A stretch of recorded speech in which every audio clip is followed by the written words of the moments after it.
Bonsoir Sylvie, bonsoir à tous. Très heureuse de vous retrouver. Bonsoir Natacha, comment vas-tu? Eh bien, je vais très bien malgré le contexte actuel. Là, écoute, on essaie de rester centré comme on peut, vraiment. C'est ça, Voilà, exactement.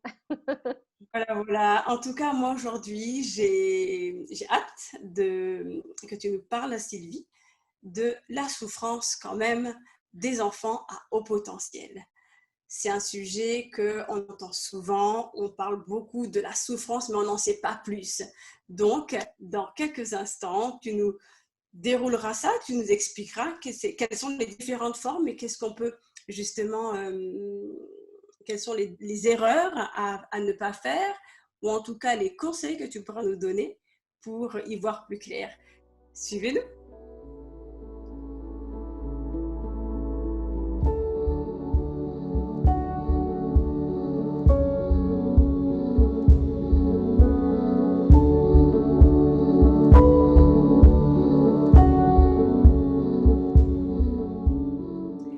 Sylvie, dans la communication avec les enfants à haut potentiel, comment est-ce que ça se passe des enfants vers les adultes ou des adultes vers les enfants? Alors, souvent, il y a vraiment une grosse incompréhension. Du fait que les enfants, tout se passe dans la tête. Et donc, ils ont cette difficulté à entrer en contact avec leurs ressentis, avec leurs sentiments, avec leurs émotions. Pour eux, tout ça, c'est un peu bizarre. C'est même parfois inutile. Ils ont l'impression que c'est quelque chose, c'est un terrain complètement inconnu. Et donc, ils ont des frustrations énormes, mais ils ne savent même pas de quoi ils sont frustrés. Ils n'arrivent pas à exprimer, à dire aux adultes, mais là, je peux pas, si je fais ça, je me respecte pas. Ils sont absolument dans cette souffrance de ne pas pouvoir mettre des mots MOTS sur leurs mots MAUX. Et donc, tu comprends bien que ben, les parents n'ont pas toujours le temps ni la patience, et surtout, ils n'ont pas les moyens de savoir quoi faire de ça. Ils vont se dire, mais cet enfant, il est complètement soumis, enfermé, il communique pas, ou alors cet enfant, il est toujours en colère, il est tout le temps en révolte, on ne comprend pas. Donc, c'est vraiment ça, c'est cette incompréhension qui se manifeste dans les deux camps.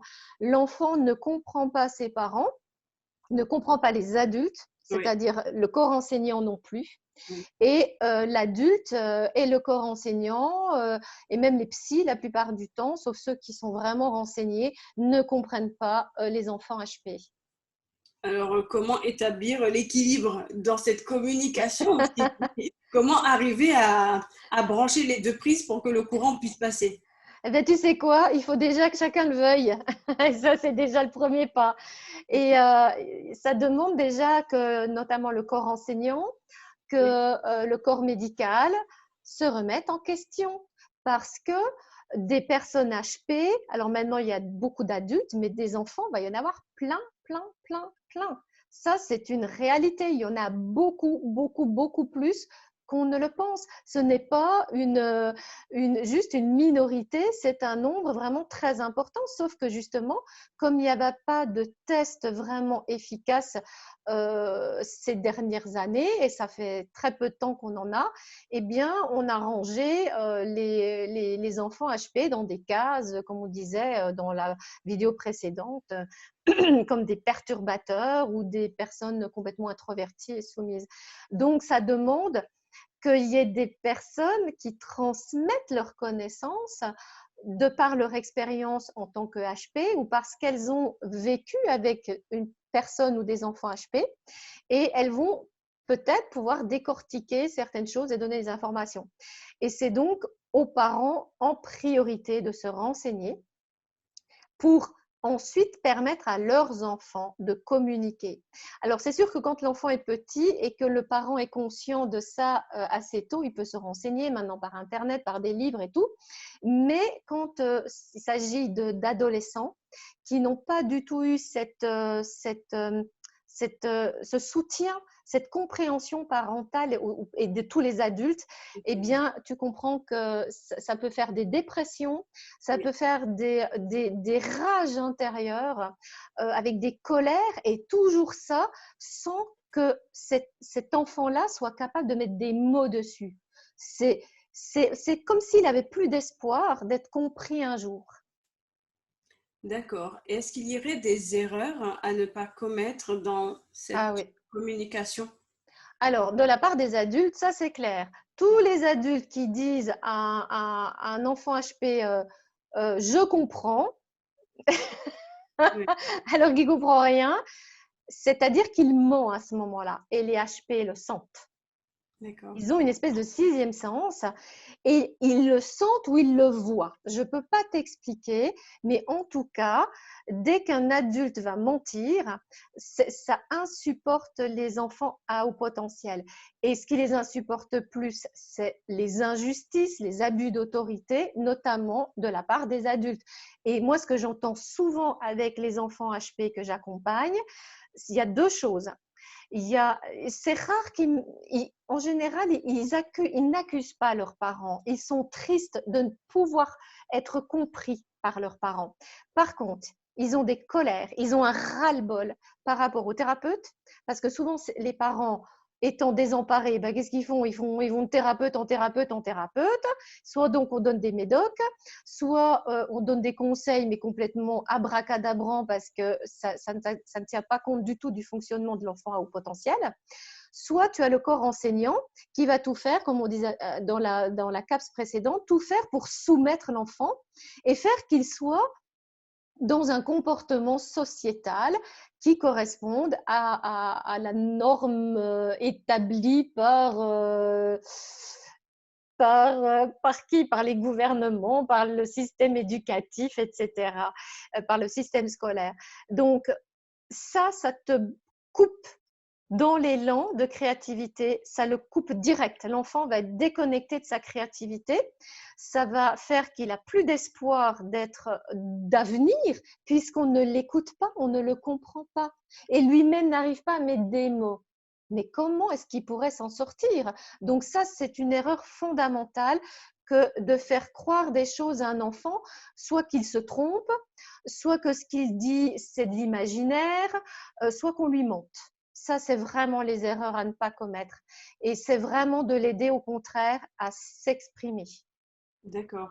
Et L'écouter, ouais, l'écouter vraiment. Et si on ne comprend pas, on lui dit, écoute, je suis tellement désolée. Pour le moment, je n'arrive pas à tout comprendre. Mais je vais faire tout ce qu'il faut pour te comprendre toujours davantage.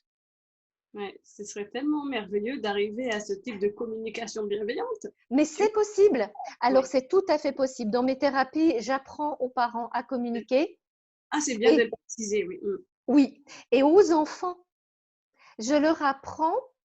Déjà, je leur explique, tu sais, ton papa, ta maman, ils n'ont pas le mode d'emploi avec toi. Ils ne fonctionnent pas de la même manière parce qu'ils n'ont pas ces caractéristiques que tu as. Non.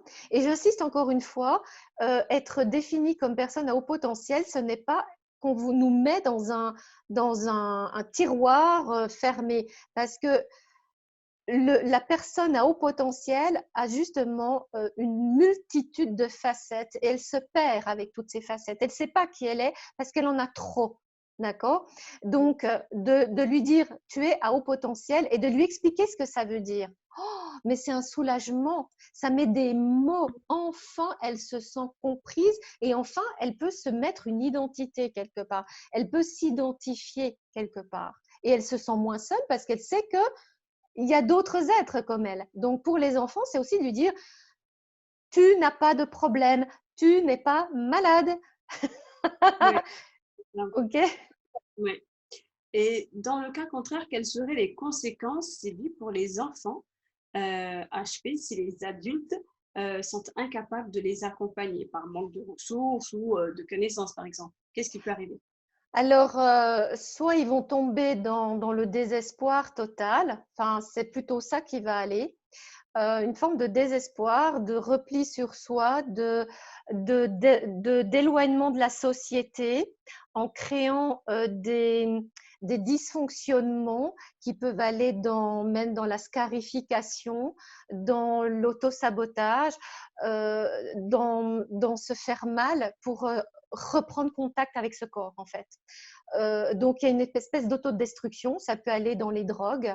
Euh, Ça fait souvent que ces personnes-là, certaines ne vont pas vouloir grandir, d'autres vont grandir trop vite et vont devenir tellement adultes vite qu'elles vont devenir, comme on disait, un peu rigides, autoritaires et voire un peu orgueilleuses. Ça peut arriver.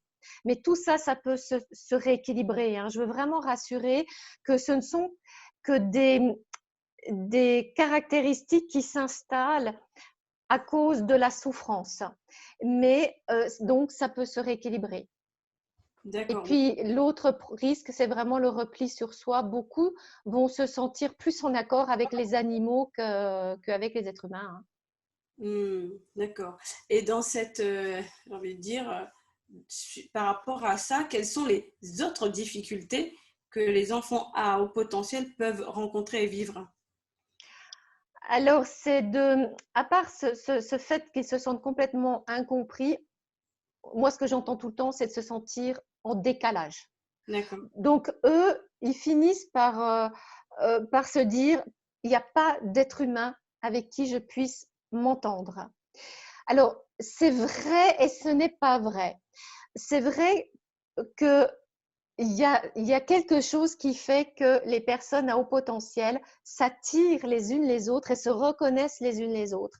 Et ça, je l'ai remarqué, c'est que quand une personne à haut potentiel rencontre une autre personne à haut potentiel, qu'est-ce qu'elle se raconte? Eh bien, elles ont un humour particulier, elles ont une communication hyper fluide. Et là, tu vas observer à ce moment-là, chez ces personnes-là, que quand elles sont ensemble, c'est ah blablabla, blablabla, ça n'arrête pas. Alors qu'elles peuvent être à une fête de famille et ne pas sortir un mot. D'accord. Mais en même temps, ce que je perçois aussi, en tout cas dans tout ce que tu nous as expliqué, c'est vraiment de garder en tête que c'est un autre mode de fonctionnement cérébral. Oui, c'est ça. En fait, il y a des connexions et qui génèrent une hyperactivité cérébrale. Et cette hyperactivité cérébrale, elle fait que, eh bien justement, il y a souvent une difficulté à entrer en contact avec son corps parce que le corps est vécu est perçu comme quelque chose de pesant, comme une machine qui doit fonctionner. Et si ça fonctionne pas comme il faut, ça devient un boulet. Et donc, on aura tendance à fonctionner avec la tête. Mais ça peut générer, tu demandais aussi quel genre de problème il peut y avoir, des troubles du sommeil, hein. Les troubles du sommeil, clairement, surtout au niveau de l'endormissement. Ces êtres-là, souvent, ils vont se coucher, mais la tête, elle continue à fonctionner. Donc, c'est important pour ces enfants-là d'avoir des activités qui fatiguent le côté cérébral avec, par exemple, avant de se coucher, c'est déjà d'éviter toute excitation. Et ça plus particulièrement pour les enfants qui ont un côté hyperactif, parce que tous les jeux où il y a de l'interaction et qui viennent restimuler encore le cerveau, forcément, ça ne va pas le faire. De bien mettre l'écran bleu. Moi, je peux vous le dire, je le mets sur ma tablette, mais vraiment, je ne veux pas dire qu'il fait la nuit dans ce que je fais sur ma tablette avant d'aller me coucher, mais sinon, c'est comme si on passait un coup d'éponge et Sylvie, elle est de nouveau au clair pour une journée, sauf que c'est la nuit. Ah, Voilà, donc il y a des petits trucs comme ça, puis il y en a certainement plein d'autres. Mais oui, c'est d'apprendre. C'est comme quelqu'un qui a une aptitude, je ne sais pas, ou qu'un un autre dysfonctionnement. Enfin, j'aime même ce mot-là, dysfonctionnement, il a rien à faire pas là-dedans. bien sûr. Voilà, Mais c'est juste une différence. voilà, Voilà. c'est une autre manière de fonctionner. C'est ça. Et c'est pas parce que c'est une autre manière de fonctionner qu'on doit dire que c'est anormal. Et Voilà, et que c'est une maladie, que c'est un dysfonctionnement c'est et ça, que ça doit être traité avec des médocs. Non, euh, exactement. ces êtres-là, ils ont besoin d'une psychothérapie, mais ils savent pas comment faire pour s'inclure dans la C'est ça. société. Ouais. Ils ne savent pas. Donc, c'est à nous, adultes, de leur montrer le chemin, de les aider. C'est notre responsabilité. Très bien, Sylvie. Eh bien, nous sommes arrivés à la fin de la vidéo. Je te remercie pour ces précisions. Et donc, Sylvie, je te dis à très bientôt et à bientôt à vous aussi. Au revoir, Natacha. Au revoir, Sylvie.